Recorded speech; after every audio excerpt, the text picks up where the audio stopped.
तो आज की क्लास में हम डू वाइल और डू अंटिल लूप के बारे में जानेंगे और साथ ही साथ हम फॉर लूप और वाइल लूप का भी रिवीजन कर लेंगे। तो सभी लूप्स को एक साथ करने के लिए मैं यहाँ पर 4 कमेंट बटन बना देता हूँ ताकि चारों लूप का जो आउटपुट है आपको एक साथ और एक जैसा दिख सके। क्लियर है?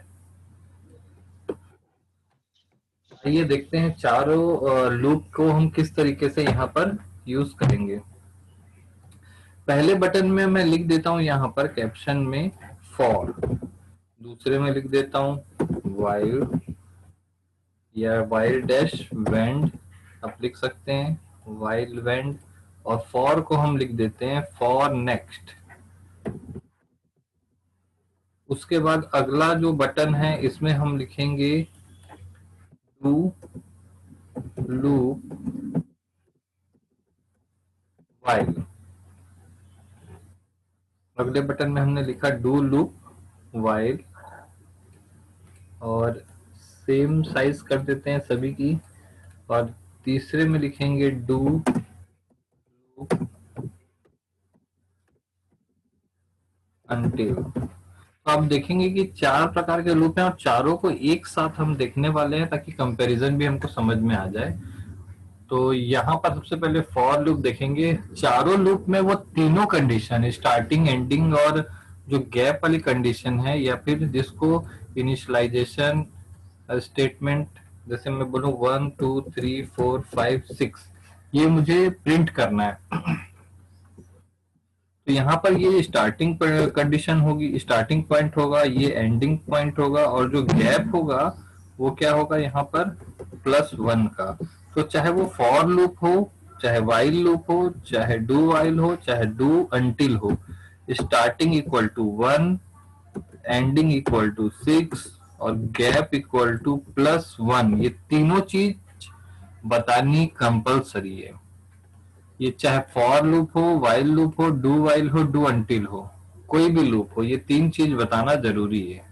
बस बताने का या लिखने का तरीका अलग अलग होता है, सिर्फ यही अंतर है, बाकी ये तीनों चीज हमको बताना होता है। क्लियर है? तो आइए देखते हैं कि फॉर में ये 3 चीज कैसे बताते हैं, वाइल में कैसे बताते हैं, और डू वाइल में कैसे बताते हैं, डू अंटिल में क्या बताते हैं, कैसे बताते हैं। आउटपुट सभी का सेम होगा, बस बताने का तरीका अलग अलग है, लिखने का तरीका अलग अलग है। जैसे हिंदी में बोलते हैं यह एक लड़का है, और इंग्लिश में बोलते हैं दिस इज ए बॉय। दोनों का मीनिंग तो सेम है, बट लिखने का और बोलने का तरीका अलग अलग है। वैसे ही यहाँ पर चारों लूप हैं। तो आइए, हमको 1 से लेके 6 तक अगर प्रिंट करना है फॉर वाइल डू वाइल और अंटिल से, तो कैसे करेंगे। सबसे पहले फॉर लूप से करते हैं।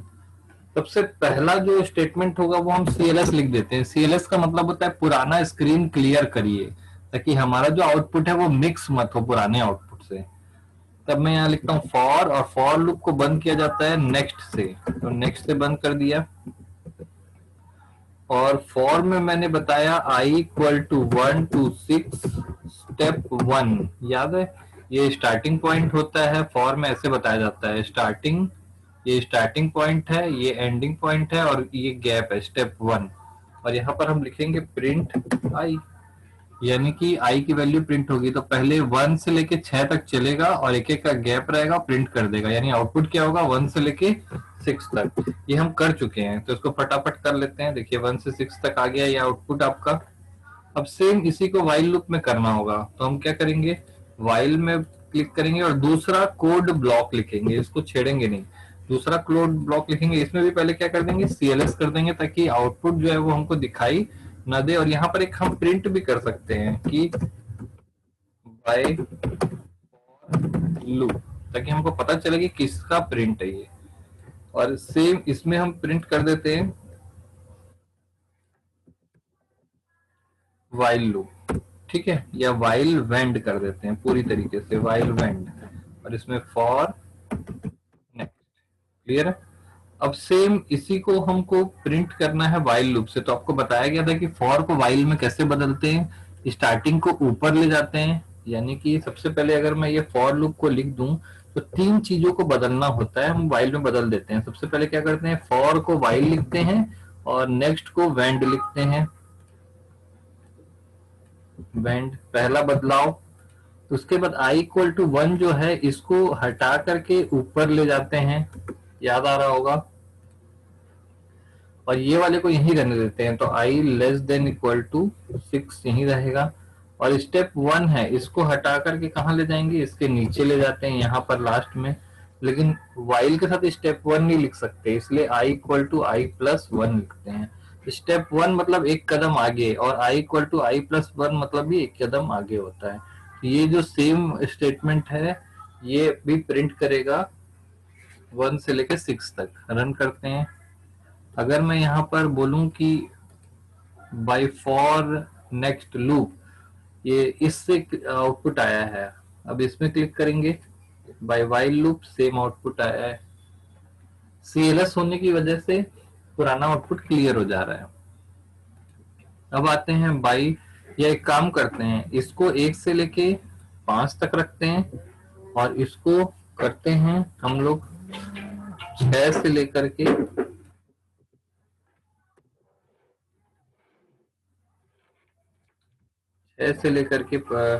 10 तक लिख लेते हैं उसको। ठीक है, यहाँ पर हम लोग क्या कर रहे थे कि इससे इसको कर देते हैं 6 से लेके 10 तक।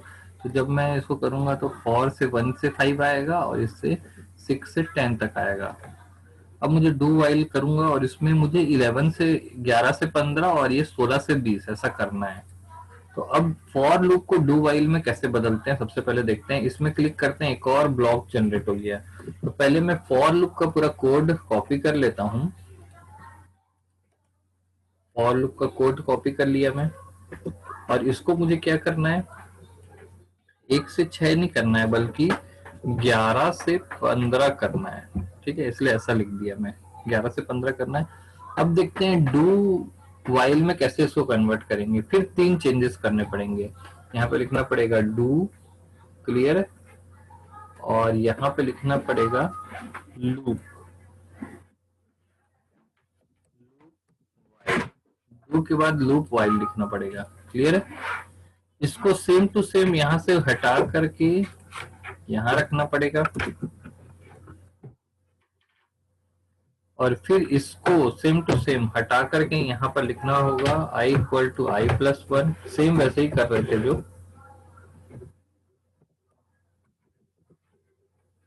मतलब अभी तक जो भी हमने किया वो सेम था। पहले क्या करते थे, अभी तक हमने इसमें क्या किया था कि इसको यहाँ पे लिख दिया था, यहाँ वाइल लिखे थे, और ये हम कर दिया था, हमने कर दिया था i less than equal to 15, ऐसा कर दिए थे। अब यहाँ पर क्या करना है, ये वाइल को सीधा उठा के ले जाना है नीचे यहाँ, और यहाँ पर लिखना है डू। जो हमने इसमें चेंजेस किया था इसको पकड़े और यहाँ नीचे ले आ लिए, और यहाँ डू लिख दिए, बस इतना ही चेंजेस करना है। यानी अगर फॉर से आपको वाइल बनाने आता है तो फॉर से डू वाइल बनाने भी आ जाएगा।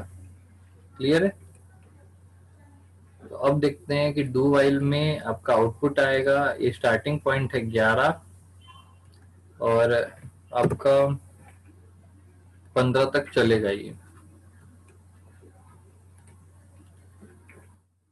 यहाँ पे इक्वल टू लिख दीजिए, यस, 11 से लेके आपको देखिए यहाँ से 1 से लेके 5 तक चल रहा है, इसमें 6 से लेके 10, और इसमें 11 से लेके 15।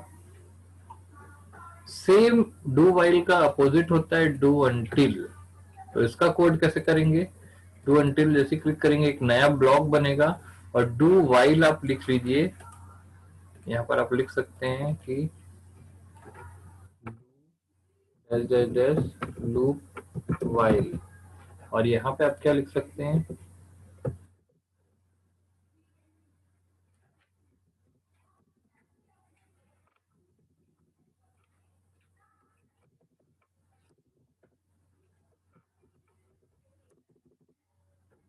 ठीक है। अब डू वाइल लूप, ये डू वाइल लूप है, और ये डू अनटिल करना है। इसको कुछ भी नहीं करना है। डू वाइल में क्या करना होगा, आप वाइल मिटा के क्या लिख दीजिए, अनटिल, और ये वाला जो सिंबल है इसको पलटना है। अगर ये लेस देन है तो ग्रेटर देन करना है, और ग्रेटर देन है तो लेस देन करना है। ठीक है, उल्टा कर दिए। क्योंकि while का उल्टा होता है until, तो इसका उल्टा करेंगे तो इसका भी उल्टा करना पड़ेगा, तभी बराबर इफेक्ट दिखाई देगा। ठीक है।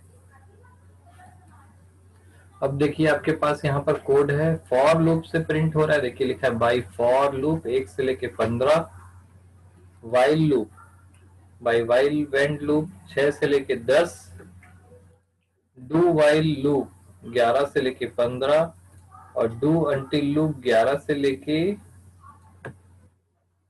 यहाँ पर इक्वल टू हटा दीजिए, और यहाँ पे 11 से लेके 15 नहीं करना है, बल्कि हमको 16 से लेकर के 20 करना है।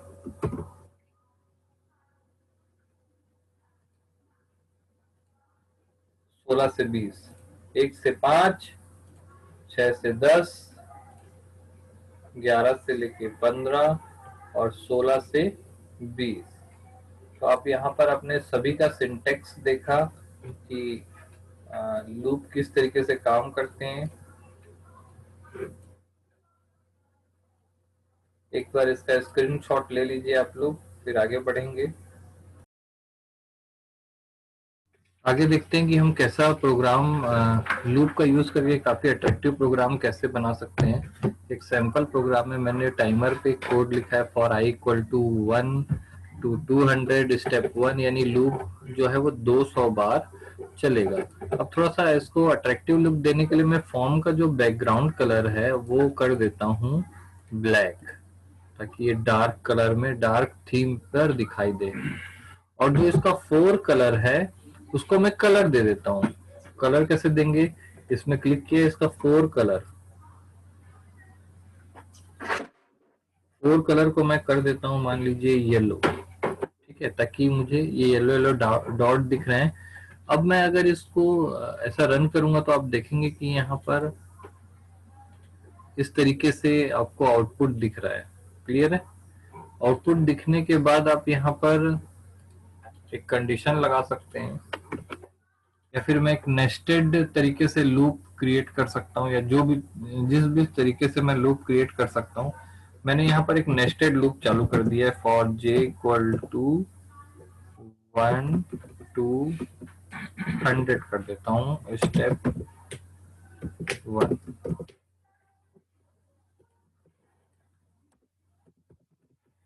दो लूप लगा दिया मैंने, एक रो के लिए और एक कॉलम के लिए। इसको 100 में 200 का जो लूप था ना उसको 100 में डिवाइड कर दिया, और यहाँ पे प्रिंट लिख दिया ताकि वो लाइन चेंज कर दे। तो आप देखेंगे कि इस तरीके से जैसे ही मैं लूप चला रहा हूँ ना, ऐसा दिख रहा है वो। क्लियर है। मैं चाहता हूँ कि इसका फॉन्ट और बड़ा हो जाए और ये झिलमिलाए, तो इसको झिलमिलाने के लिए मुझे क्या करना होगा, इसका कलर चेंज करना होगा। कलर चेंज करने का कोड लिख देते हैं हम लोग, मी डॉट फोर कलर, बार बार कलर चेंज करेगा, RGB।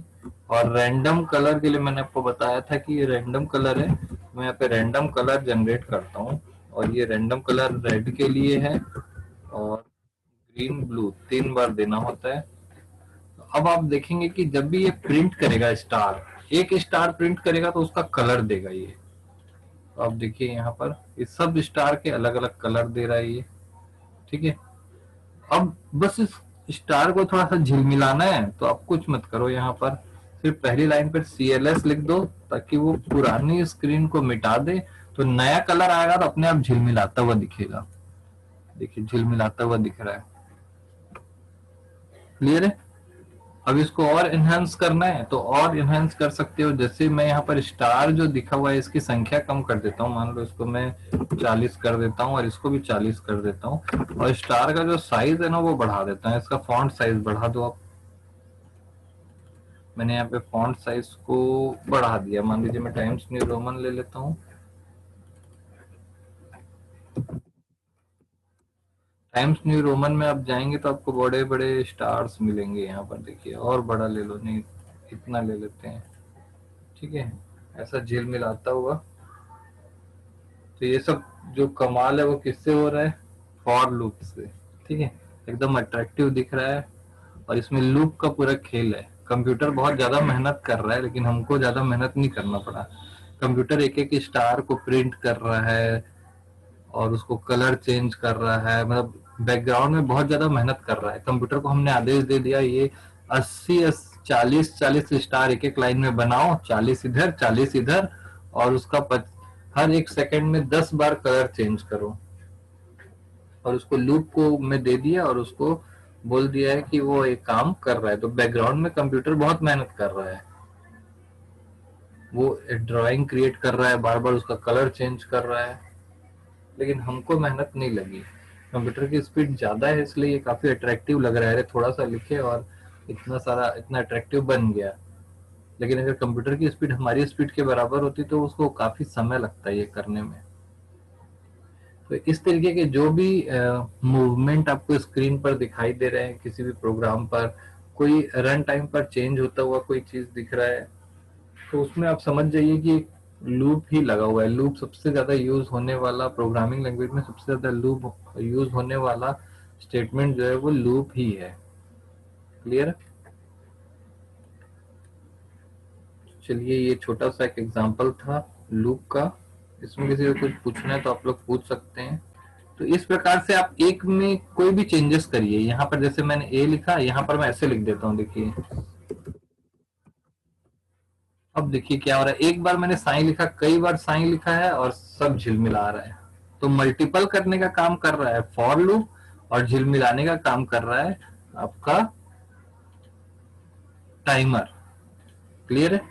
अगला डाउट जो था, अगला डाउट में पूछा था किसी ने, इसमें पैटर्न बनता है कि नहीं। बिल्कुल बनता है पैटर्न, हम बिल्कुल बना सकते हैं। सेम पैटर्न को हम यहाँ पर क्रिएट कर सकते हैं। अगर मुझे ये वाला पैटर्न क्रिएट करना है, अगले क्लास में हम पैटर्न ही करने जाएंगे। अगर मैं यहाँ पर पैटर्न क्रिएट करना चाहता हूँ तो यहाँ पर सिर्फ कोड में इसका चेंजेस करना है मुझे।